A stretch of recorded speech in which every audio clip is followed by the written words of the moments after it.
Christmas is on for now. Good morning, by the way. Boris Johnson has said that the data is being reviewed hour by hour, but he's stopped short of introducing any new restrictions just yet. Dr Amir joins me. Dr Amir, busy morning for you. Tell me, first and foremost, no restrictions for now. Should we read anything into that?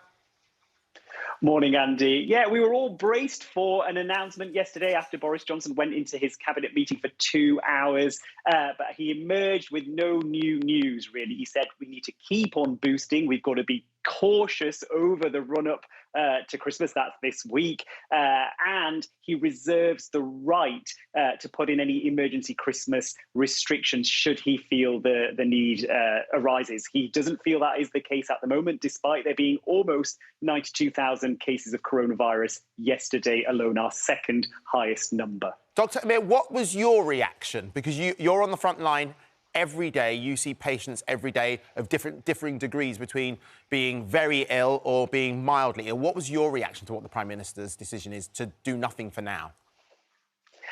I think it's difficult. What we know about lockdowns and restrictions is the earlier you put them into place, the more effective they are. The later you put them into place, the longer they tend to be and the less effective they are and the harsher they feel to a lot of people. We've learned that from experience. Lots of scientists, both SAGE and independent SAGE, have said actually tighter restrictions should have come into place at the end of last week, and we should have used this week as a circuit breaker so we could enjoy a family Christmas over the weekend. That isn't to be the case. People might argue, saying, you know, we haven't seen a big rise in hospital admissions with people with Omicron, but it's not just about hospital admissions. They are starting to creep up, but it's not just about that. Whenever anyone tests positive for COVID, they have to isolate for 10 days. And if that is an NHS worker, that is one less person on the front line. And the way the cases are going up, we're seeing lots and lots of NHS workers having to stay at home and not go into work because at the risk of infecting others. And that means treatments are being cancelled, hospital procedures are being cancelled. And if restrictions aren't put into place now or after Christmas, we'll see huge surges of cases, more and more people off work, and planned treatment, including cancer treatments and surgeries that people have been waiting for because of this backlog, being delayed even further. So we can't just focus on the hospital admissions. We've got to look at the wider picture, and that's reflected across West End shows being cancelled, football fixtures being cancelled, and people might be getting trains up and down the surgery. And if they're up and down the country, sorry, I've got surgery on the mind, then they may. We may never know. But yeah, as Dr Amir was saying, you know, it's really important that we all do what we can, and the government have made their decisions to not tell us anything yet. We're going to try and get Dr Amir back very quickly because I'd like to ask him a couple more questions. We might have him back right now, in fact. Yeah, he's back. Amir, you may carry on, if you will. Apologies for that. Yes, and transport links may be cancelled as well if staff there are off.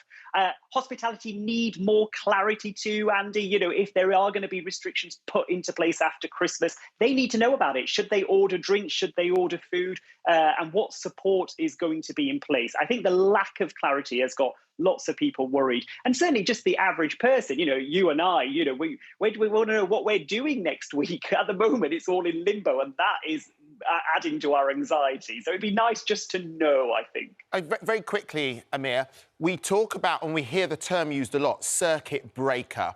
I know it can be lots of different things, but what for you is it meant to do for the virus and for us? So we know this virus spreads very quickly in close contact with people. It's airborne. So if you spend time in rooms where there isn't good ventilation, you can pass it on to other people. The purpose of a circuit breaker is to reduce person-to-person contact through adding in restrictions so people aren't exposed to the virus. So it brings the numbers of people who are infected down. It gives us time to get the boosters up and running. Yes, we're boosting lots of people, but it takes 10 to 14 days for you to build up that level of protection after having the booster. So it gives us time to get that level of protection in the community so we can crack on with other things. What the Queen has done is introduce her own circuit breaker.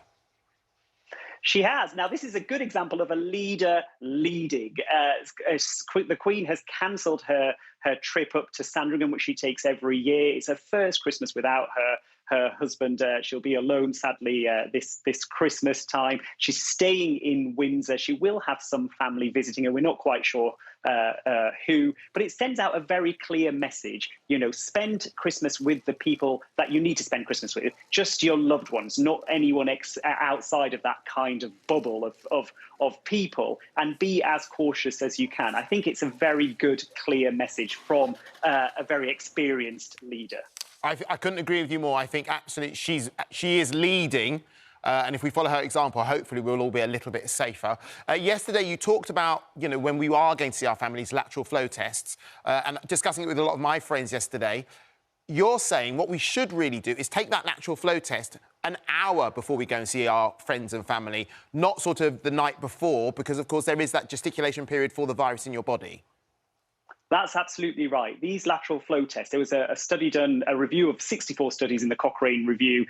They were about 58% effective at picking up the virus, which is better than nothing. They're more effective the more virus you have. So it's better to do it at a later stage as possible. Remember, these are for people without symptoms. So if you're going out, you're seeing people, you're visiting your family over Christmas, the best time to do it is just before you go. That's the best time, because if you are going to be infectious, the later you do it, the better it is at catching it. If you are going to see family, yes, do your lateral flow test. Make sure you've had your booster. If you haven't been boosted yet, get online and book in for that. And when you do see your family, open up windows regularly. People are going to be sick of hearing me say this, Andy, but I'm going to say it again. Yeah, absolutely. Ventilate, absolutely, you should. Ventilate.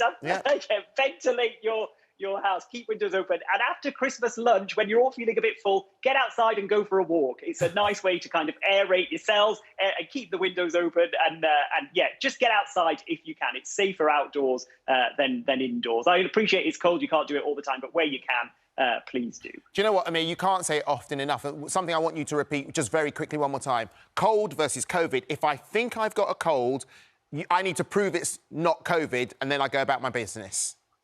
That's right. If you've got a cold, because the symptoms of COVID are so variable from person to person, variant to variant, the best thing to do is book a PCR test and get tested so you know it isn't COVID before you go and see other people. Remember my mantra, your cold is guilty until proven innocent. I'm writing it down because that's what I couldn't remember, and I went back on the ITV Hub, but I haven't paid the extra $3.99 not to have adverts, and so I couldn't watch all the adverts, so I couldn't get the quote. Can you just say it one more time for me, Amir? Colds are guilty until proven innocent. And write this one down as well, Andy. Ventilate, ventilate, ventilate. I before E, ventilate. OK, got that. Right, finally, good news on Christmas dinners. Hurrah! Yes, some good news. I can share with you some good news, finally. Christmas dinners are relatively healthy. Let's talk it through. So turkey, I'm a vegetarian, I don't eat turkey, but if you do, it is packed full of antioxidants, selenium, all of these things are good for your immune system. Brussels sprouts, people might be turning up their noses at this, but actually Brussels sprouts and broccoli, again, packed full of vitamins and antioxidants, really good for you. And cranberry sauce, everybody loves a bit of cranberry sauce. Lots of antioxidants there as well. Things probably not so healthy. Pigs in blanket and roast potatoes, not as healthy as the other things on your plate. However, it's Christmas. Go for it. We've always got New Year's resolutions to save us in the future. Oh, can I just say, you've ended on the best news. Christmas lunches are healthy. I know you said relatively. I just decided to omit that word. Relatively healthy, yes. Yeah, but wow. Look, Amir, it's always a pleasure. Thank you very much. And remember, ventilate, ventilate, ventilate. Perfect. Thank you.